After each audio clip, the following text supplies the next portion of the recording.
ప్రభు నామానికే మహిమ కలుగును గాక. కూడి వచ్చిన మీ అందరికీ, కర్మల ఆత్మీయ సహవాస సంఘ విశ్వాసులందరికీ మన ప్రభువును ఆయన ప్రియ కుమారుడునైన యేసుక్రీస్తు వారి శ్రేష్టమైన నామములో శుభములు మరియు అందరికీ వందనాలు. సామెతల గ్రంథం 18వ అధ్యాయాన్ని మనం ధ్యానం చేసుకుందాం. సామెతలు 18. ఇందులో ముఖ్యమైన అంశం ఏంటంటే ఓర్పు విశ్వాసము కలిగి ఉండుట. ఓర్పు విశ్వాసము కలిగి ఉండుట. ఇందులో ఉండే విషయాలు ఏంటంటే నమ్మకము, ఆశ్రయము, బుద్ధిహీనుని నోరు, నాలుక, ధనవంతుడు, దేవుని దయ. ఈ విషయాలు మనం ఈ అధ్యాయంలో చూడవచ్చు. మొదటి వచనం, వేరుండ గోరువాడు స్వేచ్ఛానుసారముగా నడుచువాడు, అట్టివాడు లెస్సైన జ్ఞానమునకు విరోధి.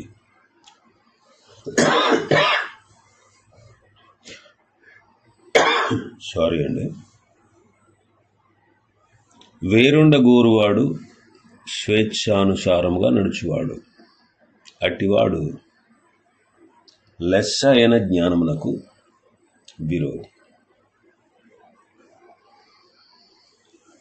వేరుండ గోరుట విభేదం, కలహం, గొడవలు ఇవన్నీ సృష్టించి వేరవుట అనేది లెస్ అయిన జ్ఞానమునకు విరోధమైనటువంటిది అంట. అది జ్ఞానము కాదు అంట.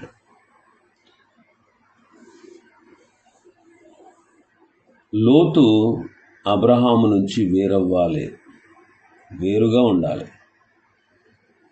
స్వేచ్ఛగా ఉండాలి అనే విషయాన్ని ఆలోచన చేసి అబ్రహాముకు దూరం అయిపోయాడు. పశువుల కాపరుల మధ్యలో గొడవకు కారకుడయ్యాడు. అబ్రహాము నుంచి వేరైపోయాడు. అబ్రహాముతో ఉన్నంతకాలం అబ్రహాము ఎంతగా ఎదిగాడో అంతగా తాను కూడా ఎదిగాడు.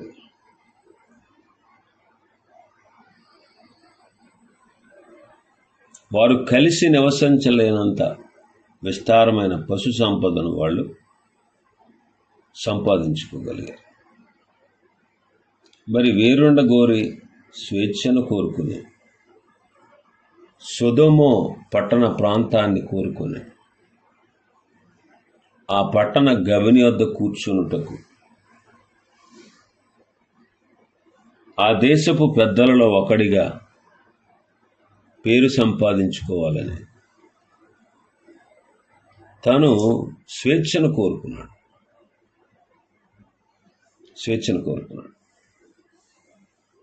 ఏం మిగిలింది చివరికి చెప్పండి? ఏమంతా ఆశీర్వాదాలు పొందాడు? తనకున్న సమస్తాన్ని శత్రువు పట్టుకుపోతాడు. ఒకసారి శత్రువు పట్టుకుపోయినప్పుడు అబ్రహాము వెళ్ళి శత్రువులతో పోరాడి తన ఆస్తిని, భార్య బిడ్డలను తిరిగి తీసుకొస్తాడు. అప్పుడైనా కలవాలనేటువంటి మనస్సు అతనికి లేదు. ఆ తర్వాత అగ్ని గంధకముల చేత తన ఆస్తి యావత్తు కాలిపోవడం, తన భార్య ఉప్పు స్తంభం అవడం, తన బిడ్డలు భ్రష్ట సంతానానికి మూలం కావడం, ఇది అతడు కోరుకున్న స్వేచ్ఛకు తగిన ప్రతిఫలం. కాబట్టి లెస్ అయిన జ్ఞానమునకు విరోధి వేరుండ గోరువాడు.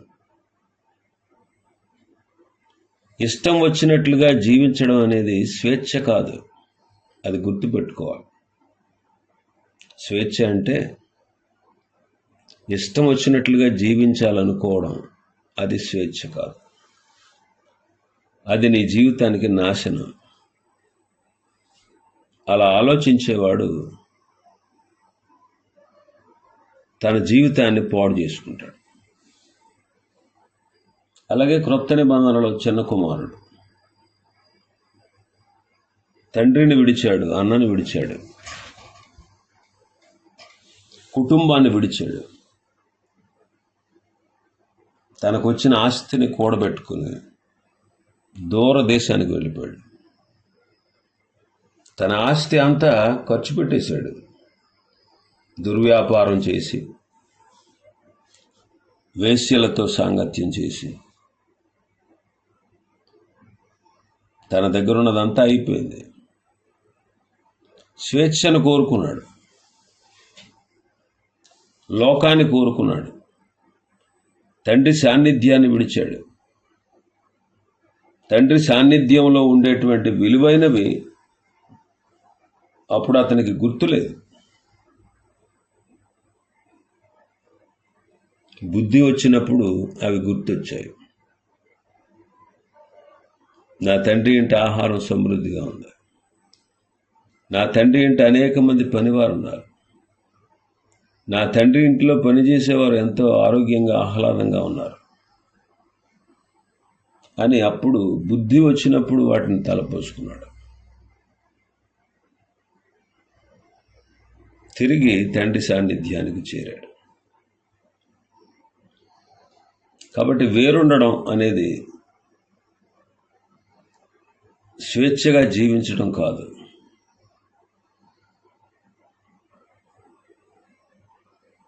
ఇష్టానుసారంగా జీవించడం స్వేచ్ఛ కాదు, అది నాశనం అన్నమాట.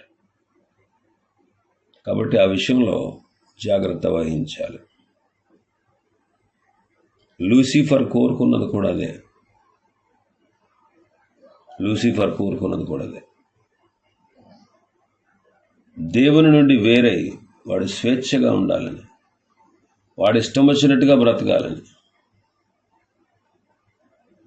తనను సృష్టించిన దేవుని మీద తిరుగుబాటు చేసి, తాను సృష్టించిన దేవుని యొక్క స్థానాన్ని వాడు కోరుకుని, వాడే ఏలదాం ప్రపంచాన్ని అనుకున్నాడు. వాడు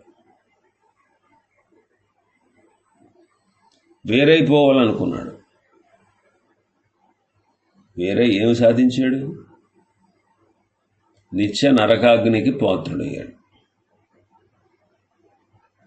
వాడి అంత్యదశ నరకంలో ఒక మూలం. వాడి అంత్యదశ జనములను పడగొట్టిన వాడు, జనాల్ని పాడు చేసిన వాడు, గర్వంతో విర్రవీగిన వాడు, చివరికి వాడి గతి ఏంటో తెలుసా? నిత్య నరకం. నిత్య నరకం. కాబట్టి వేరుండగోరుట అనేది అది లెస్సైన జ్ఞానమునకు విరోధమైనదని, అంటే దేవునికి విరోధమైనదని గుర్తెరిగి ప్రభుతోనే ఐక్యత కలిగి ఉండుట, అది మన జీవితాలకు ఎంతో మేలు. 2వ వచనం, బుద్ధిహీనుడు వివేచన యందు సంతోషింపక తన అభిప్రాయములను బయలుపరచుట యందు సంతోషిస్తాడు. 13వ అధ్యాయంలో ఈ సంగతి మనం ధ్యానం చేశాం. 3వ వచనం, భక్తిహీనుడు రాగానే తిరస్కారం వచ్చును, అవమానం రాగానే నింద వచ్చును. భక్తిహీనుడు రాగానే తిరస్కారం వస్తుంది. భక్తిహీనుడిని భక్తి కలిగిన వారు తిరస్కరిస్తారు. కాబట్టి మనం ఎప్పుడు భక్తిహీనంగా నడవకూడదు.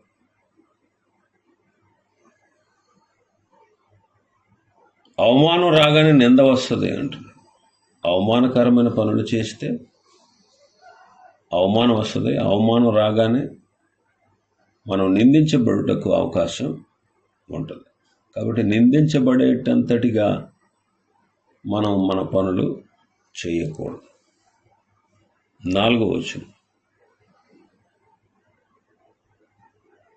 మనుష్యుని నోటి మాటలు లోతు నీటి వంటివి, అవి నదీ ప్రవాహం వంటివి, జ్ఞానపు ఊట వంటివి అంటాడు.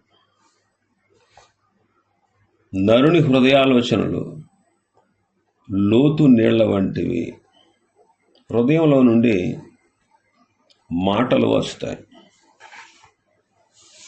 మత్తయి సువార్త 12వ అధ్యాయం 34వ వచనం నుంచి చదివితే, సర్ప సంతానమా, మీరు చెడ్డవారై ఉండి ఎలాగ మంచి మాటలు పలుకగలరు? హృదయమందు నిండియుండు దాన్ని బట్టి నోరు మాట్లాడును కదా. అందుకే సజ్జనుడు తన మంచి ధననిధిలోని సద్విషయాలు తెస్తాడు. దుర్జనుడు తన చెడ్డ ధననిధిలో నుండి దుర్విషయాలు తెస్తాడు. కాబట్టి మనుషులు పలికే వ్యర్థమైన ప్రతి మాటకు విమర్శ దినాన లెక్క చెప్పాలి. కాబట్టి నీ మాటలను బట్టి నీవు నీతిమంతుడువో కాదో, నీ మాటలను బట్టి న్యాయవస్తుడువో అపరాధివో, నీ మాటలను బట్టే నీకు తీర్పు వస్తుంది అంటారు యేసయ్య. అందుకే మన హృదయాన్ని భద్రంగా కాపాడుకోవాలి. అంటే మన హృదయాన్ని భద్రంగా కాపాడుకోవాలి. నీ హృదయములో నుండి జీవధారలు బయలుదేరును. కాబట్టి అన్నిటికంటే ముఖ్యముగా నీ హృదయమును భద్రముగా కాపాడుకొనుము అంటాడు ప్రసంగి గ్రంథం 4:23లో. కాబట్టి మన హృదయంలో నిండి ఉన్న దాన్ని బట్టే మన నోరు మాట్లాడుతుంది. మరి మన హృదయం దేనితో నింపుకోవాలి? మనం కొలస్సీ పత్రిక 3వ అధ్యాయం 16వ వచనం, సంగీతములతోనూ కీర్తనలతోనూ ఆత్మ సంబంధమైన పద్యములతోనూ ఒకనికి ఒకడు బోధించుచు బుద్ధి చెప్పుచు కృపాసహితముగా మీ హృదయములలో దేవుని గూర్చి గానము చేయుచు సమస్త విధములైన జ్ఞానముతో క్రీస్తు వాక్యము మీలో సమృద్ధిగా నివసింపనీయుడి అంటాడు. కాబట్టి మన హృదయాన్ని ఆయన వాక్యంతో నింపుకోవాలి. అప్పుడు మన నోరు దేవుని మాటలే పలుకుతుంది. దేవుని మాటలే పలుకుతుంది. యోహాను సువార్త 3వ అధ్యాయం 34వ వచనం చదివితే, 34వ వచనం, దేవుడు తాను పంపిన వారికి కొలత లేకుండా ఆత్మను అనుగ్రహించును కనుక అతడు దేవుని మాటలే పలుకుతాడు అంట. కాబట్టి వాక్యముతో మన హృదయం నింపబడితే మన మాటల్లో అవి వ్యక్తమవుతాయి. ఇంకా మన భాగంలోకి వస్తే 5వ వచనం, తీర్పు తీర్చుటలో భక్తిహీనుల ఎడల పక్షపాతము చూపుటయు నీతిమంతులకు న్యాయము తప్పించుటయు క్రమము కాదు అంటాడు. 17వ అధ్యాయం 15వ వచనంలో కూడా మాట చదివాం. దుష్టులను నిర్దోషులని తీర్పు తీర్చువాడు, నీతిమంతులను దోషులని తీర్పు తీర్చువాడు, వీరిద్దరును యెహోవాకు హేయులు అంటాడు.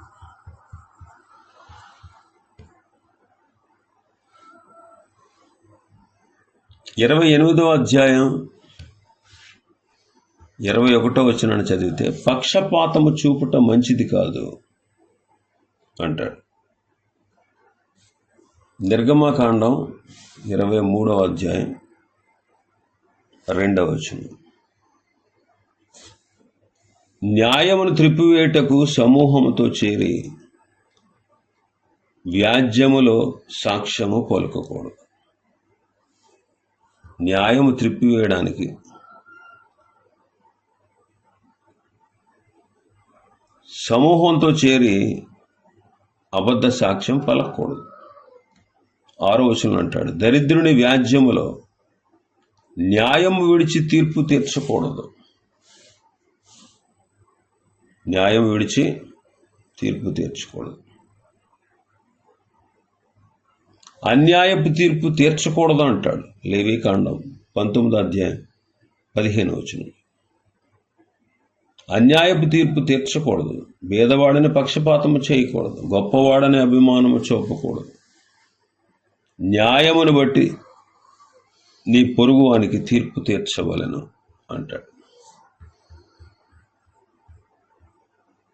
కాబట్టి పక్షపాతం చూపడం, న్యాయం తప్పించడం, తీర్పు తీర్చుటలో అది క్రమము కాదు. ఇంకా మన భాగంలోకి వస్తే 6వ వచనంలో, బుద్ధిహీనుని పెదవులు కలహమునకు సిద్ధముగా ఉన్నవి, దెబ్బలు కావాలనని వాడు కేకలు వేయను. బుద్ధిహీనుని పెదవులు కలహానికి ఎలా ఉన్నాయట? సిద్ధముగా ఉన్నాయి. దెబ్బలు కావాలని వాడు కేకలు వేస్తాడు. కాబట్టి బుద్ధిహీనులు ఎప్పుడు కూడా కలహానికి సిద్ధంగా ఉంటారు. కొంతమంది చూడండి, వాళ్ళు ఎవరితోనో గొడవపడి దెబ్బలాడాలి, లేదా ఎవరైనా దెబ్బలాడుకుంటుంటే చూసి సంతోషించాలి. ఇది బుద్ధిహీనులు చేసేటువంటి పని.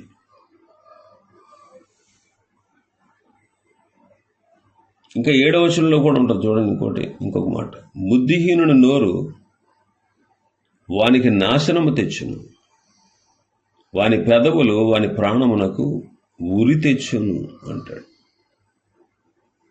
బుద్ధిహీనుల పెదవులు, బుద్ధిహీనుని నోరు వాడికి నాశనాన్ని తెస్తాయి, ఉరి తెస్తాయి.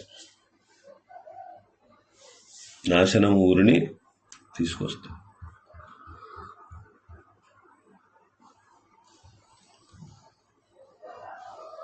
మూడుల నోరు నాశనం చేస్తుంది అంటాడు 10వ అధ్యాయం 14వ వచనంలో.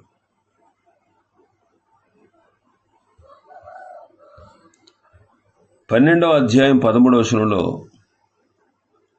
పెదవుల వలని దోషము అపాయకరమైన ఊరి అంటాడు. అపాయకరమైన ఊరి. కాబట్టి మనం బుద్ధిహీనుని వంటి పెదవులు, బుద్ధిహీనుని వంటి నోరు, బుద్ధిహీనుని వంటి లక్షణాలు మనలో ఉండకుండా జాగ్రత్త పడాలి. ఇంక 8వ వచనం చదివితే, కొండెగాని మాటలు రుచిగల భోజ్యములు, అవి లో కడుపులోనికి దిగిపోవును అంటాడు. కొండెగాని మాటలు రుచిగల భోజన పదార్థాలు, అవి లో కడుపులోనికి దిగిపోతాయి. చాడీలు చెప్పుకోవడం, చాడీలు చెప్పిన మాటలు వినడం, విని నమ్మే వారిలో కూడా అవి కలిసిపోతాయి. కాబట్టి మనం ఎప్పుడూ కూడా చాడీలు నమ్మకూడదు. అవి వాస్తవాలు కాదని, కొన్నిసార్లు చెప్పిన చాడీలు నమ్మి మనం ప్రచారం చేయకూడదు. వాస్తవం ఏంటో తెలుసుకోవాలి. కాబట్టి అందరూ నీకు చెప్పేటువంటి మాటలు, చెప్పుడు మాటలు నువ్వు ఎప్పుడు లక్ష్య పెట్టకూడదు. చెప్పుడు మాటలు నువ్వు ఎప్పుడు లక్ష్య పెట్టకూడదు. విని వాస్తవాన్ని గ్రహించి అప్పుడు మనం మాట్లాడాలి. కాబట్టి కొండిగాడుగా మనం ప్రవర్తించకూడదు. కొండిగాని మాటలు మనం నమ్మేటువంటి పనిలో ఉండకూడదు. అందుకే అందరూ చెప్పే విషయాలు మనం నమ్మకూడదు గుడ్డిగా. వాళ్ళు ఎంతటి గొప్ప వాళ్ళైనా, వాళ్ళు ఎంతటి మంచి వాళ్ళైనా. మరొక విషయం మనం గుర్తుపెట్టుకోవాలి. మనకు ఇతరుల గురించి రిపోర్ట్ చేస్తున్నారు అంటే వాళ్ళు సరైన వ్యక్తులా కాదా అనే విషయాన్ని మొదట మనం పరీక్షించాలి.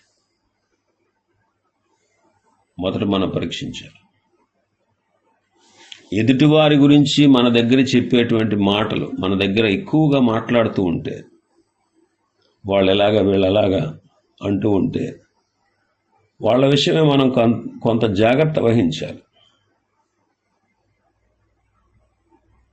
అవి విని వెంటనే నమ్మేస్తే కొంత నష్టపోతాం. ఆత్మీయుల్ని, మిత్రుల్ని, మన శ్రేయస్సు కోరేవారిని మనం పోగొట్టుకునే అవకాశం ఉంటుంది. అందుకే కొండెగాడి మాటలు రుచిగల భోజన పదార్థాలట. రుచిగల భోజన పదార్థాలు. భోజన పదార్థాలు రుచిగా ఉంటే ఏం చేస్తాం? మరి కాస్త తింటాం. కొండెగాని మాటలు అలాంటివి. కాబట్టి ఆ విషయంలో మనం జాగ్రత్త వహించాలి. త్వరపడి అందరి మాటలు మనం విని మనం నష్టాన్ని తెచ్చుకోకూడదు. ఇంకా చాలా విషయాలు ఈ అధ్యాయంలో ఉన్నాయి. ప్రభు చిత్తం అయితే రేపటి దినం మరికొన్ని విషయాలు మనం ధ్యానం చేసుకుందాం. దేవుడి వర్తమాన వాక్యాన్ని మన వెనుకిడిలో ఆశీర్వదించును గాక. ఆమేన్.